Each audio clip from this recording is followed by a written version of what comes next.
Praise the lord, hallelujah. దేవునికి మహిమ కలుగును గాక. అందరికీ శుభాలు కలుగును గాక. బాగున్నారండి మీరు, మీ పిల్లలు, మీ కుటుంబాలు, మీ రక్త సంబంధులు ఎల్లప్పుడూ కూడా శాంతి, సమాధాన, ఆనంద, ఆరోగ్యాల చేత దీవించబడదురు గాక. ప్రభు అయినటువంటి యేసు క్రీస్తు నామములో. మంచిది ప్రియులారా, మరి మీరు చేస్తున్నటువంటి ఫోన్ కాల్స్ని బట్టి, చూపుతున్న ప్రేమను బట్టి, అలాగే చేస్తున్న ప్రార్థనలు బట్టి కూడా పేరు పేరు నా కృతజ్ఞత వందనాలు చెల్లిస్తున్నాను. అంతేకాకుండా ప్రతి శనివారం సాయంత్రం 6:30 గంటలకు ప్రసారం అవుతున్నటువంటి బర్నింగ్ ఫైర్ మినిస్ట్రీ విజెడ్ఎం అన్నటువంటి కార్యక్రమాన్ని మీరు చూస్తూ ఉన్నందుకు, అనేక మందికి చూపిస్తున్న విధానాన్ని బట్టి దేవుని మహిమపరుస్తున్నాను ప్రియులారా. దీన్ని సబ్స్క్రైబ్ చేయలేనటువంటి వాళ్ళు చేసుకోండి. ఖచ్చితంగా నేరుగా మీ యొక్క సెల్ ఫోన్లోకి వచ్చేస్తుంది. మీరు ఎక్కడున్నప్పటికీ కూడా ప్రోగ్రామ్ మీరు చూసుకోవచ్చు. దేవుని స్తోత్రం కలగాక. అట్టి విధంగా ప్రార్థనలు చేస్తూ ఉండండి. ప్రజెంట్ ఇప్పుడు నేను లేను, ముందుకుండా ఇది రికార్డ్ చేసేస్తున్నాను. జూలై నెలలోనే రికార్డ్ చేస్తాను, షూటింగ్ చేస్తున్నాను. మరి ఆగస్టు, సెప్టెంబర్, అక్టోబర్ 3 నెలలు కూడా కంప్లీట్గా నేను ఉండను. ఫోన్ కాల్స్ కూడా నాకు అందవు కూడా. మీరు చేసినా సరే అన్ని కట్, సెల్ ఫోన్లు నా దగ్గర ఉండవు. ఇంకా దేవునితో ఏకాంతంగా గడపడానికని, ప్రార్థనలో గడపడానికి నేను వెళ్తూ ఉన్నాను. చెన్నై 3 నెలలు ఉంటాను. నవంబర్ నెల వచ్చిన తర్వాత అప్పుడు నవంబర్ నుంచి ఇంకా దేవుని యొక్క కార్యక్రమాలు, దేవుని యొక్క ప్రార్థనలు, స్వస్థత ప్రార్థనలు జరపడానికి అని చెప్పేసి విశాఖపట్నం, రాజమండ్రి, హైదరాబాద్, మరి విజయవాడ ఈ ప్రాంతాల్లో, మరి అదేవిధంగా వరంగల్, కాకినాడ కూడాను ఈ ప్రాంతాల్లో స్వస్థత ప్రార్థన కూడికలు మరి జరపడానికి దేవుడు ప్రేరేపణ కలిగిస్తున్నాడు. ఖచ్చితంగా మనం కలుసుకుందాం. ఆ డేట్స్ అన్నవి ఎప్పుడు, ఎక్కడ, ఏ ఊరిలో ఇది స్వస్థత కూటం జరుగుతాయని చెప్పేసి మీరు ఆ డేట్స్ గమనించి మీరు ముందుకు సాగండి. దేవునికి స్తోత్రం కలుగుగాక. మంచిది ప్రియులారా. మరి ఇక్కడ ఒకవేళ ఇప్పుడు ప్రోగ్రాం చూస్తున్నారు, చాలామంది ప్రార్థనల కోసం ఫోన్ చేస్తుంటారు, కానీ ఆ సెల్ ఫోన్ నా దగ్గర ఉండదు. రింగ్ అవుతుందో అవదో నాకు తెలియదు, కానీ ఆ విధంగా మరి మీకు రెస్పాన్స్ మాత్రం రాదు. దయచేసి మరి ఏమనుకోకండి, క్షమించండి. ఈ విషయంలో ఇంకా ప్రభువులో బలంగా నిలబడాలనే ఉద్దేశంతో నేను వెళ్తున్నాను తప్పించి ఇంకోటి కాదు. నాకు ఈ అభిషేకం చాలదు, ఇంకా కావాలి నాకు. దేవుని స్తోత్రం కలుగుగాక. హల్లెలూయా. ప్రభువులో మనం ఉండటం గొప్ప ధన్యత. హల్లెలూయా. ప్రభు యొక్క ఆత్మల్లో మనం నడవటం గొప్ప ధన్యత. దేవుని స్తోత్రం కలుగుగాక. హల్లెలూయా. రండి, ఇప్పుడు యేసన్న గారి పాట మనం పాడి దేవుని మహిమపరుచుకుందాం. హల్లెలూయా. అనుభవ అనురాగం కలకలమున్నట్లే నీ రాజనీయమాలలో నిలువనిచ్చావు. అనుభవ అనురాగం కలకలమున్నట్లే నీ రాజనీయమాలలో నిలువనిచ్చావు. రాజమార్గములో నన్ను నడుపుచున్నా రారాజు నీవేగా. రాజమార్గములో నన్ను నడుపుచున్నా రారాజు నీవేగా. నీ కృప నిత్యముండును, నీ కృప నిత్య జీవము, నీ కృప వివరింప నా తరమా యేసయ్యా. నీ కృప నిత్యముండును, నీ కృప నిత్య జీవము, నీ కృప వివరింప నా తరమా యేసయ్యా. నీతిమంతుల గుడారాలలో వినబడుచున్నది రక్షణ సంగీత సునాదము. నీ కృప నిత్యముండును, నీ కృప నిత్య జీవము, నీ కృప వివరింప నా తరమా యేసయ్యా. Praise the lord. హల్లెలూయా. దేవునికి మహిమ కలుగును గాక. హల్లెలూయా. రండి ప్రియులారా, నాకు తెలిసినటువంటి అనుభవంలో నుండి దేవుని తెలియనటువంటి ప్రజలకు ఒక మాట చెప్పనివ్వండి ప్రియులారా. ఈ దేవాతి దేవుడు కళ్ళా కపటం లేనటువంటి వాడు, స్వార్థం లేనటువంటి వాడు, ఎల్లప్పుడూ కూడా మనల్ని గమనిస్తూ మన వెనక ముందు కాపుదల ఇస్తున్నటువంటి వాడు, ప్రయాణం చేస్తున్నటువంటి వాడు, మనలో నివసిస్తున్నటువంటి వాడు ఆత్మదేవుడు. ఈయన ఆత్మదేవుడు అని ఎందుకు అన్నాను అంటే, జిగటమన్ను తీసి నా రూపురేఖలు పెట్టి నీ నాసికా రంధ్రాలలో నుంచి నా జీవ వాయువును మన ఓదగా నువ్వు జీవాత్మయ్యావు అని చెప్పేసి అంటే జీవింప చేస్తున్నది ఆత్మ, జీవింప చేస్తుంది శరీరాన్ని అని అంటాడు అక్కడ వాక్యంలో. గ్రంథం అన్నది ఒక మాన్యువల్ ఉంటుంది, డైరెక్టరీ. ఇది మన జీవితానికి భరోసానిస్తుంది. ఎలా నడవాలి, ఎలా జీవించాలి, ఎలా బ్రతకాలి ఇక్కడ సమాజంలో. నువ్వు చనిపోయిన తర్వాత ఏముంటుంది, చనిపోక ముందు ఎలా ఉంటుంది, నీ బ్రతుకు, నీ గమ్యం, నీ ఫ్యూచరు, నీ పాస్ట్ టెన్స్, నీ యొక్క ప్రజెంట్ టెన్స్ అన్నీ కూడా నీకు తెలియజేస్తుంది. అందుకని దీన్ని మనం గమనించుకోవాలి. కాబట్టి ఆత్మతో మనం జీవిస్తున్నాం, శరీరాన్ని జీవింపచేస్తున్నాం. ఈ శరీరం అనే గుడారం ఇక్కడ విడిచిపెట్టిన తర్వాత మరలా మరో జీవితంలో అడుగు పెడతాం. అదే ప్రభు యొక్క జీవితం, అదే ప్రభు యొక్క స్థలం, అదే ప్రభు యొక్క వెలుగు, అదే ప్రభు యొక్క సన్నిధి, అదే ప్రభు యొక్క యుగాలు నివసించగలిగినటువంటి అద్భుతమైనటువంటి గొప్ప ఆధిక్యత ఆయన దగ్గర ఉంది. అది ఖచ్చితంగా ఉంది. కాబట్టి ఈ రోజున ప్రతి మనుషులు కూడా తెల్లారు లేచిన తర్వాత భక్తి చేస్తున్నారు. అయ్యో చచ్చిపోయిన తర్వాత మేము ఎక్కడికి వెళ్తాం ఎందుకంటే ఆత్మ చావదు. కాబట్టి ఈ రోజున ఎక్కడ అంటే ఈయన దగ్గరే నా పుణ్యో దాన ధర్మణ కర్మచ్చ పుణ్యం భవతే నా పుణ్యం ప్రాణధానచ్చ జగత్ పుణ్యం నాస్తి అని చెప్పేసి వేదాలు ఘోషిస్తూ ఉన్నాయి. ప్రియులారా, నువ్వు చేసేటువంటి భక్తి ఎలా ఉండాలంటే అన్నదానం వల్ల కానీ, లేకపోతే తీర్థయాత్ర వల్ల కానీ, లేదంటే నీ ముక్కుమడుల వల్ల కానీ నువ్వు మోక్షానికి వెళ్ళిపోవు. కానీ నీ కొరకు ఎవరైతే ప్రాణం పెడతాడో, పుణ్యదాన బలియాగం, ఎవరైతే ఊరికనే ఎలాంటి తప్పు లేకుండా, పొరపాటు లేకుండా, దోషం లేకుండా, పాపం లేకుండా, శాపం లేకుండా ఉన్నటువంటి దైవమానుడు వచ్చి నీ కొరకు రక్తాన్ని చిందించి ప్రాణం పెట్టి చనిపోయి తిరిగి లేస్తాడో, అతని యందు నువ్వు మనసు పెట్టినట్లయితే ఆయన నిన్ను లేవనెత్తుకొని పరలోక రాజ్యానికి చేరుస్తాడని చెప్పేసి దానికి అర్థం. ప్రియులారా, కాబట్టి ఈ విధమైనటువంటి ప్రక్రియ ఈ దేవునిలోని యేసు ప్రభులోనే ఉంది, ఇంకెవరిలోనూ కూడా లేదు. ఈ ప్రపంచంలో ఏ ఒక్కడు కూడా పరిశుద్ధుడు అన్నవాడు ఎవడు లేడు ప్రపంచంలో. పవిత్రుడు, పరిశుద్ధుడు, ఏ పాపం ఎరగలేనటువంటి వాడు ఈయనొక్కడే, యేసు క్రీస్తు ఒక్కడే. యేసు అనగా రక్షకుడు, క్రీస్తు అనగా అభిషక్తుడు. ఓకే, దైవ మానవులుగా మన మధ్యలోకి వచ్చి మన కోసం రక్తాన్ని చిందించి మన పాపాలన్నింటినీ హరించి వేసి మనకు విముక్తిని కలిగించి మోక్షానికి మార్గాన్ని చూపించినటువంటి వాడు యేసుప్రభు మాత్రమే. ఆయన తప్ప ఇంకెవరు లేడు ఈ భూమి మీద. కాబట్టి ప్రియులారు, గమనించండి, మనసు పెట్టండి, ఆలోచించండి, ఆలోచన విధానాన్ని మార్చుకోండి, మతి మార్చుకోండి, మతం వద్దు. అటు విధమైనటువంటి ధన్యత మీకు కలుగును గాక. నన్ను యేసుక్రీస్తు నామములో మీ మనోనేత్రాలు వెలిగించును గాక, మీ జ్ఞాననేత్రాలు వెలిగించును గాక. ప్రభువే దర్శించి మీతో స్వరం వినిపించి మీకు ఆయన స్వరూపాన్ని కనిపించి మంచి ధన్యకరమైనటువంటి జీవితాన్ని మీకు అనుగ్రహించును గాక యేసు నామములో. ఆమేన్, ఆమేన్, ఆమేన్. రండి ప్రియులారా, వాక్యం చెప్పుకుందారండి. ఈ టైటిల్ ఏంటంటే నీ జీవితానికి భరోసా ఇచ్చినటువంటి వాడు ఆయన ఒక్కడే. భరోసా అంటే గుండె ధైర్యం. నీ జీవితంలో సుఖము శాంతిని అనుగ్రహించేవాడు ఆయనే. నువ్వు బ్రతికినన్నాళ్ళు కూడా నీతో మాట్లాడుతున్నవాడు ఆయనే. నిన్ను ఎక్కడ నడిపించాలో, ఏం చేయాలో అన్నిటికీ కూడా సజెషన్ ఇచ్చినటువంటి ఆయనే. అందుకని నీ జీవితానికి భరోసా ఇచ్చేవాడు అని చెప్పేసి ఇక టైటిల్ చెప్పడం జరిగింది. ప్రియులైన భరోసా ఇచ్చేవాడు. ఇర్మీయా గ్రంథం 32వ అధ్యాయం 27వ వాక్యం ఒకసారి చూడండి. నేను యెహోవాను, సర్వ శరీరులకు దేవుడను, నాకు అసాధ్యమైనది ఏదైనా ఉండునా. నేను యెహోవాను. యెహోవానంటే సర్వశక్తిమంతుడు అని అర్థం. యెహోవానంటే సర్వ సృష్టికి కారణభూతుడు అని అర్థం. యెహోవానంటే ఆయన శక్తిని మించినటువంటి శక్తివంతుడు ఎవరు లేడు అని అర్థం. యెహోవానంటే ఆయనే సాటి, ఆయనకు పోటీ ఎవరు లేరని అర్థం.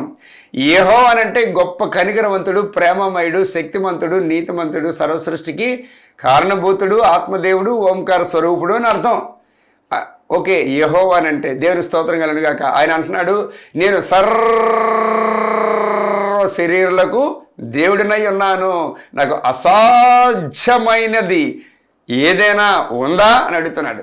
దేవుని స్తోత్రం కలుగును గాక. కాబట్టి ప్రియులారా, ఈ రోజున ఆయనకి అసాధ్యమైందంటే ఏమీ లేదు. ఆయన ఏమైనా చేయగలడు. యెహెజ్కేలు గ్రంథం 17వ అధ్యాయం 24వ వాక్యం చూడండి ఒకసారి. ఘనమైన చెట్టును నీచమైనదిగాను, నీచమైన చెట్టును ఘనమైనదిగాను చేయువాడిననియు, పచ్చని చెట్టు ఎండిపోనట్లును, ఎండిన చెట్టు వికసించినట్లును చేయువాడననియు, భూమి యందుండు సకలమైన చెట్లకు తెలియబడును. యెహోవానగు నేను ఈ మాట సెలవిచ్చితిని, నేనే అని. హల్లెలూయా. ఘనమైనటువంటిది దాన్ని నీచమైనటువంటి దాన్ని, నీచమైనటువంటి దాన్ని ఘనమైనది గాను. అలాగే ఎండిన చెట్టు పచ్చని చెట్టు, పచ్చని చెట్టులోంచి మళ్ళీ మోడులోంచి మళ్ళీ చిగురం, అలాంటి శక్తివంతుడు అంటే. అందుకని చూసారా, పిడకలు మునిగిపోయి రాళ్ళు తేలిపోయి అని చెప్పేసి అంటారు కదా. రాజే కింకరుడు, కింకరుడే రాజు అని చెప్పేసి మన పద్యాల్లో ఉంటుంది. కాబట్టి అటు విధంగా ఏదైనా సరే చేయగలడు అనమాట.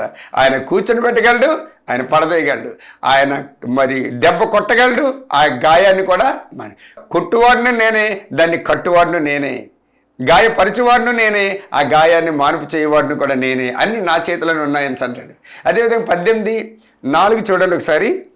మనుషులందరూ అందరూ నా వశంలో ఉన్నారు. తండ్రులేమి కుమారులేమి అందరూ నా వశంలో ఉన్నారు. ఎక్కడికి మనం తప్పించుకోవడానికి అవకాశం లేదు. మనుషులందరూ కూడా నా వశంలోనే ఉన్నారా నాయన. రే మీరు ఎక్కడికి వెళ్ళిపోతారా, ఎక్కడికి పరిగెత్తినా సరే నన్ను ముంచి తప్పించుకోలేరు. మీరు నాతో జీవిస్తున్నారు, నాలో జీవిస్తున్నారు. మీ చుట్టూ నేనున్నాను, నా చుట్టూ మీరున్నారు. ఎక్కడికి వెళ్ళిపోతారు మీరు?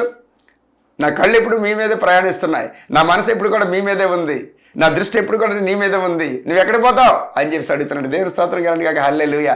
అయితే ఇలాంటి దేవుడు ఏమంటున్నాడంటే, మనం 32వ అధ్యాయం 8వ వాక్యం తీసుకున్నట్లయితే కీర్తనల గ్రంథం, నీకు ఉపదేశము చేసేదను, నీవు నడవవలసిన మార్గమును నీకు బోధించదను, నీ మీద దృష్టి ఉంచి నీకు ఆలోచన చెప్పేదను. నీకు నేను ఉపదేశం చేస్తాను, నీ మీద నేను దృష్టి ఉంచుతాను, నువ్వు నడవలసినటువంటి మార్గాలన్నిటికీ కూడా నేను డైరెక్ట్ చేస్తాను అని చెప్పి అంటాడు. ఎంత భరోసా ఇచ్చాడు చూడండి జీవితానికి. ఎవరైనా ఉన్నారండి ఇలాగ భరోసా ఇచ్చినటువంటి వాళ్ళు భూమి మీద? ఇలా మాట్లాడినటువంటి వాళ్ళు ఎవరైనా ఉన్నారా? ఇలా ధైర్యాన్ని శక్తిని ఇచ్చినటువంటి వాళ్ళు ఎవరైనా ఉన్నారా? మనుషులు ఈ రోజు నువ్వు అంటారు, రేపు పొద్దున అని అంటారు. కాదు నాకు తెలియదు, నాకు అయ్యో ఎంత పని అయిపోయింది, అయ్యో నిన్ననే చెప్పావు కాదు, నీకోసం అలా తీసుంచేద్దును, అయ్యయ్యో నీకంటే బయట వాళ్ళు ఎవరున్నారు, నీకంటే పై వాళ్ళు ఎవరున్నారు, నీకంటే నాకు ఎక్కువ ఎవరున్నారు అని చెప్పి అంటారు. కానీ అంత మాయ, మంత్రం, మోసం, నమ్మించి మోసం చేసినట్టు, నమ్మించి దగా చేసినటువంటి ఎంతోమంది ఉన్నారు. అలాగే ఎంతోమంది మోసపోయినటువంటి వాళ్ళు కూడా ఉన్నారు. ఒకే చర్చికి వెళ్తున్న వాళ్ళు, ఒకే బంధువులు అయినటువంటి వాళ్ళు, ఒకే ఇంటి పేరు కలిగినటువంటి వాళ్ళు, చేతులను మోసపోయినటువంటి వాళ్ళు ఎంతోమంది ఉన్నారు. నేను లేకపోతే నువ్వు లేవు, నువ్వు లేకపోతే నేను లేను అన్నటువంటి వాళ్ళు. ఇద్దరికిద్దరు ఒక సమయం వచ్చిందని అంటే మాత్రం నువ్వెవడో నాకు తెలియదు, నేనేవో నీకు తెలిపో, నీకు నాకు సంబంధం లేదు అనేటువంటి పరిస్థితి కూడా ఉంది. అవునంటే కాదంటారా? అలాగే ఎంతోమంది అలాగే నమ్మించి మోసపోయినటువంటి వాళ్ళు ఉన్నారు చేతుల్లోని. కాబట్టి ఈ దేవుడు ఇలాంటి వాడు కాదు ఈయన. అందుకే 23:19 మరి సంఖ్యాకాండంలో ఏమంటాడేసి అంటే ఆయన నరుడు కాదు మాట ఇచ్చి తప్పపడడానికి. కాబట్టి దిగులు పడకు. దేవుని స్తోత్రం కలండి కాక హల్లెలూయా. 36, 26, 27 చూడండి హెస్కేల్ గ్రంథం. నూతన హృదయం మీకు ఇచ్చేదను, నూతన స్వభావం మీకు కలుగజేసేదను, రాతి గుండె మీలో నుండి తీసివేసి మాంసపు గుండెను మీకు ఇచ్చేదను, నా ఆత్మను మీ యందుంచి నా కట్టడలను అనుసరించే వారిగాను నా విధులను గైకొన్న వారిగాను మిమ్మును చేసేదను.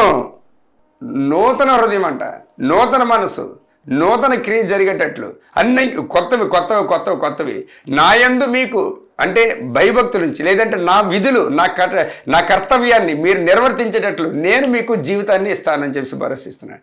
దేవుని స్తోత్రం కలండి కాక. ఇలాంటి వాళ్ళు ఎవరైనా ఉన్నారా భూమి మీద? దేవుని మహిమ కలండి కాక హల్లెలూయా.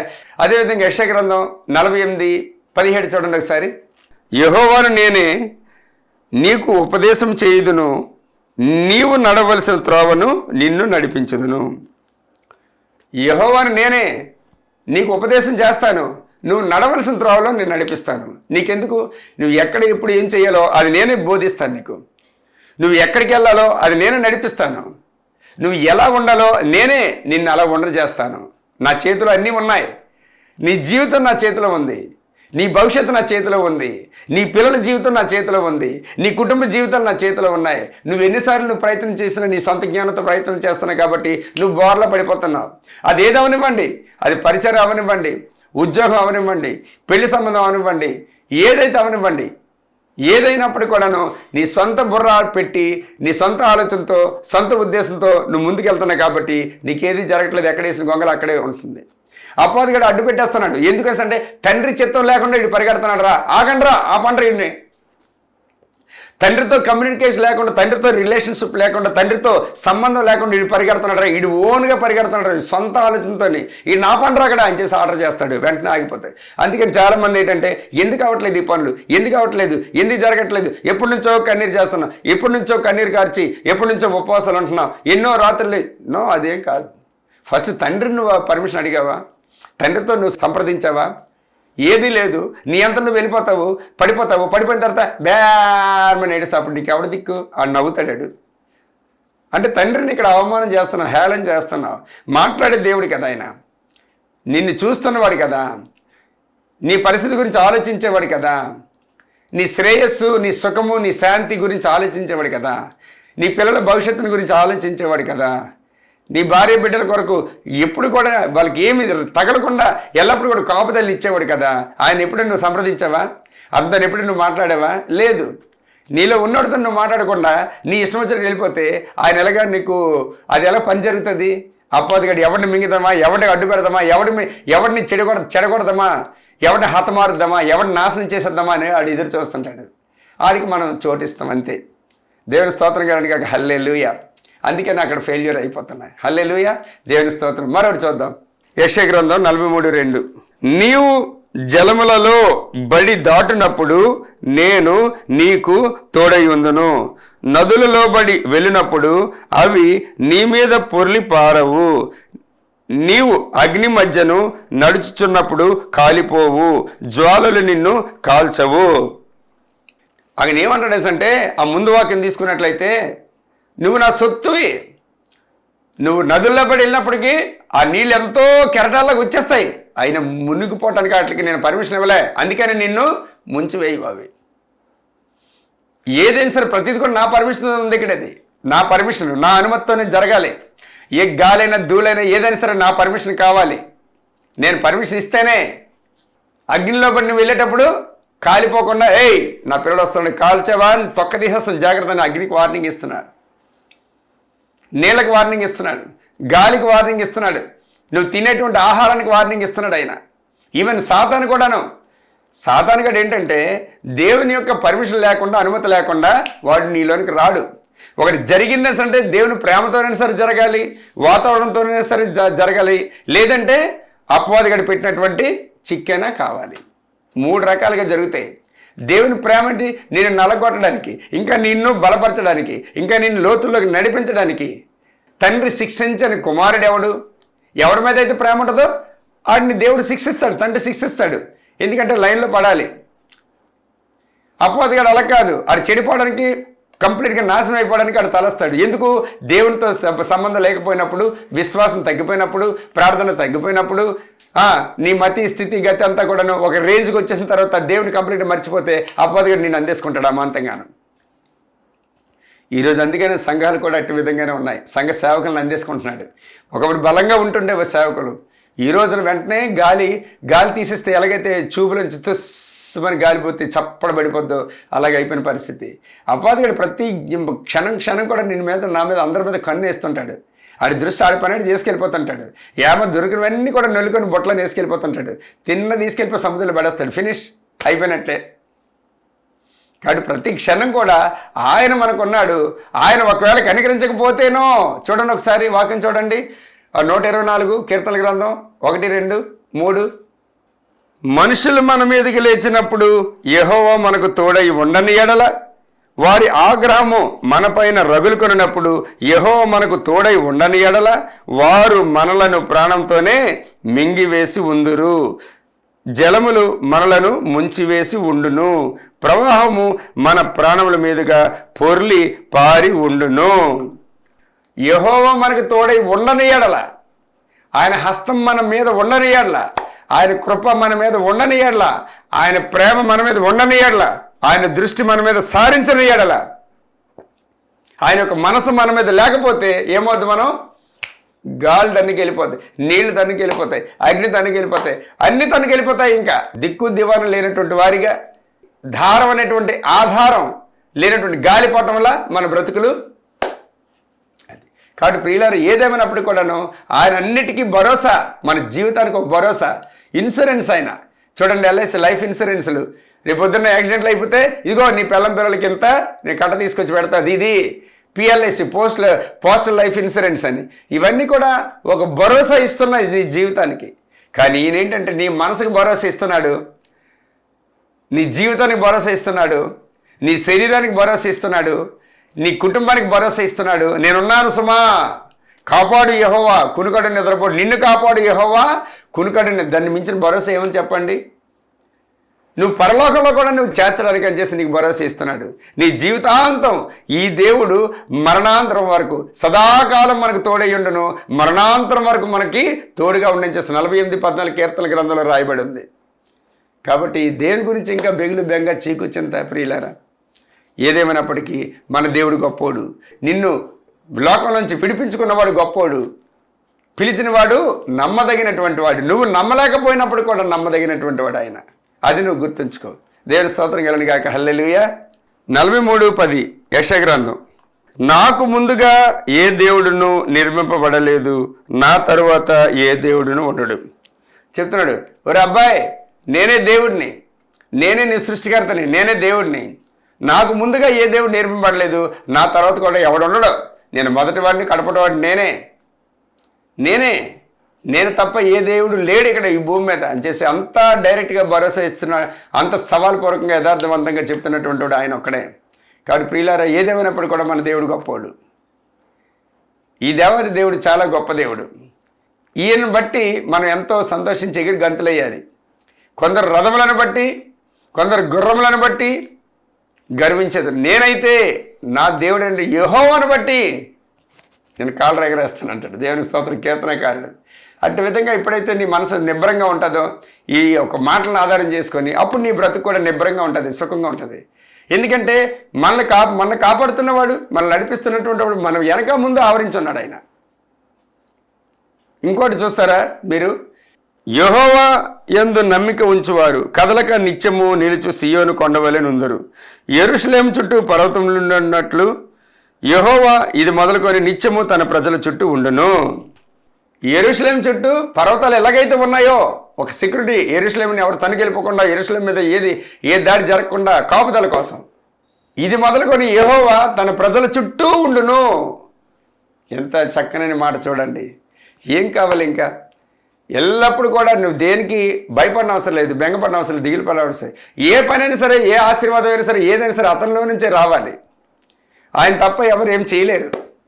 కాబట్టి మనకి శరణం ఎవరు? ఆయనే. మన దిక్కెవరు? ఆయనే. మన దివాని ఎవరు? ఆయనే.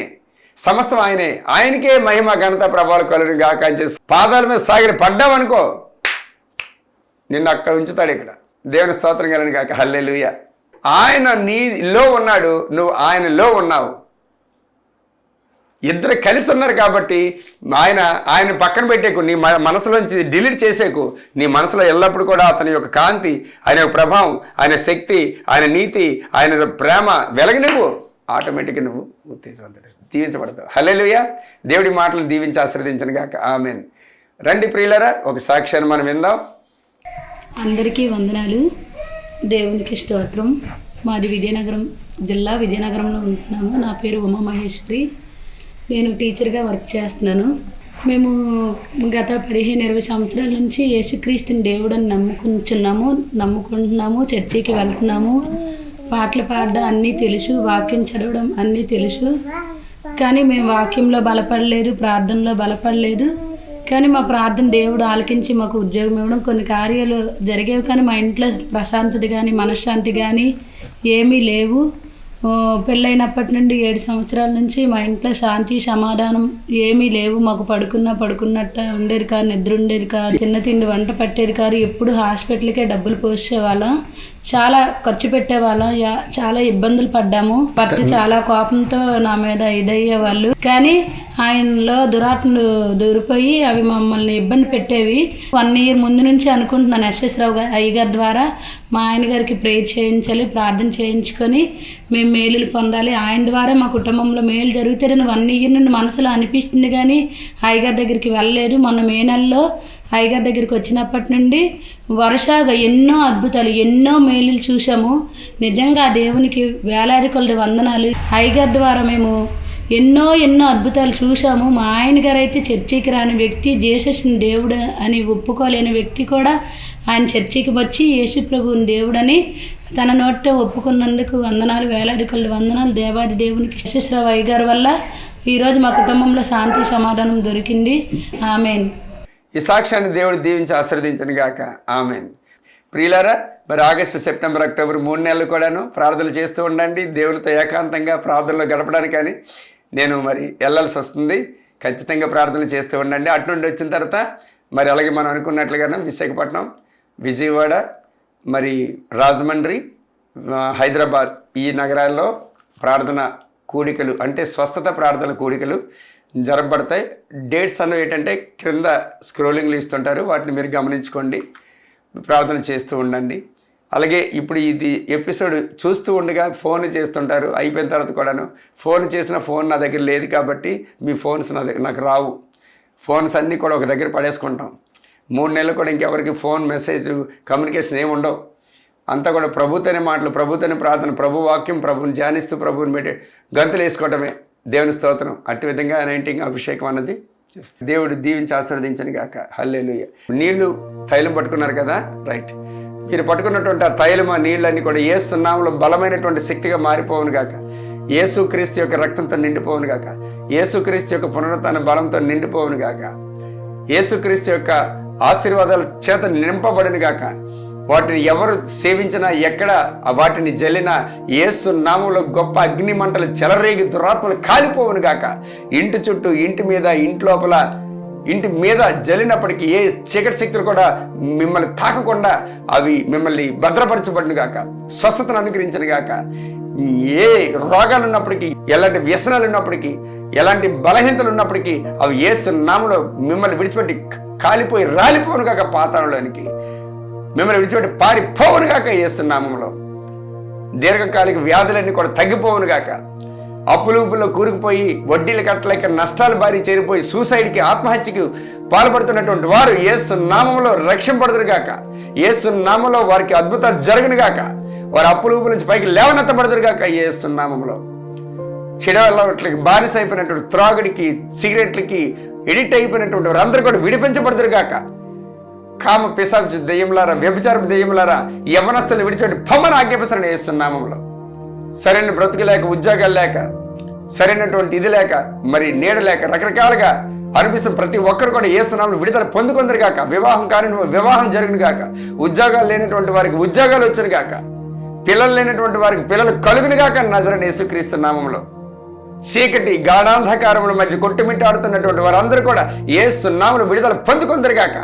దురాత్మ శక్తులు, చీకటి శక్తుల మధ్య, అపవిత్రాత్మ శక్తుల మధ్య, ప్రేతాత్మ శక్తుల మధ్య, బాణమత శక్తుల మధ్య, చిల్లంగి చేతబడి శక్తుల మధ్య నలిగిపోతున్నటువంటి ప్రతి ఒక్కరూ కూడా యేసు నామములో విడుదల పొందుకొనును గాక. అపవాది కట్లు తెగిపోవును గాక. కాళ్ళు విరగొట్టబడిన గాక. బంధకాలు విడిపోవును గాక యేసు నామములో. తండ్రి నీకు వందనాలు. తండ్రి నీకు స్తోత్రాలయ్యా. ఇగో నా తండ్రి ప్రభా, మరి ఈ దినాన ఈ విధంగా తండ్రి ప్రభా అనేక మంది కళ్ళు తెరవబడడానికి, అనేక మంది తండ్రి నరకం నుంచి విడిపించబడడానికి, అనేక మంది అజ్ఞానం నుంచి జ్ఞానంలోకి రావడానికి నీ కుమార్తెను ఉమామహేశ్వరి అనేటువంటి మేడం గారిని నువ్వు ప్రేరేపించి, ప్రేమించి ఈ విధంగా తండ్రి ప్రభు స్పాన్సర్ చేయడానికి మీరు ఇచ్చినటువంటి గొప్ప ఆధిక్యతను బట్టి, ధన్యతను బట్టి మీకే వందనాలు. ఆ కుమార్తె కుటుంబాన్ని జ్ఞాపకం చేసుకోండి. పిల్లా పాపలతో వారు వర్ధిల్లుదురుగాక. వారు చేయు ప్రతి పని కూడా సక్సెస్ అగునుగాక, సఫలీకృతం జరుగునుగాక యేసు నామములో. వారు ఎల్లప్పుడూ కూడా సంతోషం చేత, ఆనందం చేత ముందుకు సాగిపోతారు గాక. వారు కష్టపడి సంపాదిస్తున్నటువంటి ఆ పంట వారు అనుభవించుదురు గాక. ఆ విత్తనాలు సారవంతమైన నేల మీద వాళ్ళు వేశారు కాబట్టి సారవంతమైన మంచి పంట వారు కోయుదురు గాక. ఆరోగ్య పంట, ఆనందం పంట, ఐశ్వర్యం పంట, ఆర్థిక పంట, అలాగే మరి మనసు ప్రశాంతమైనటువంటి వాతావరణం పంట యేసు నామములో వారు పుష్కలంగా సమృద్ధిగా లభించును గాక యేసు నామములో. తండ్రి నీకే లెక్కపించిన కృతజ్ఞతలు చెల్లించుకుంటున్నాం. ప్రతి ఒక్కరిని కూడా మరోసారి నాయన నీ చేతులకు అప్పచెప్తున్నాం. ప్రభా, నీ పిల్లలందరినీ కూడా దీవించండి, ఆశీర్వదించండి. ఎవరెవరు ఏ బాధలతో ఉన్నారో, ఏ వ్యాధులతో ఉన్నారో, ఏ వ్యధలతో ఉన్నారో బట్టి చెప్పుకోలేటువంటి వాటన్నిటిలోంచి యేసు నామములో విడుదల పొందుకొందరు గాక. నా ప్రార్థన విని మీరు ముద్ర వేసినది లెక్కమించిన స్తోత్రాలు చెల్లిస్తూ యేసయ్య నామమును బట్టి స్తుతించి వినయపూర్వకంగా వేడుకొని పొందుకొని నా తండ్రి. Amen, amen, amen. తండ్రి, కుమార పరిశుద్ధాత్మ త్రియేక దీవెనలు మనకి, మన పిల్లలకు, మన కుటుంబాలకు, మన రక్త సంబంధాలకు ఎల్లప్పుడూ కూడా తోడుగా ఉంటుండు. ఆయన ఆశీర్వాదాల చేత, ఆయన అద్భుత ఆశ్చర్యకార్యాల చేత జరిగిస్తూ ఆయన నామానికి గొప్ప మహిమ తెచ్చుకును గాక. Amen, amen, amen. Thank you very much అండి. Praise the lord. దేవుడు మిమ్మల్ని దీవించి ఆశీర్వదించను గాక.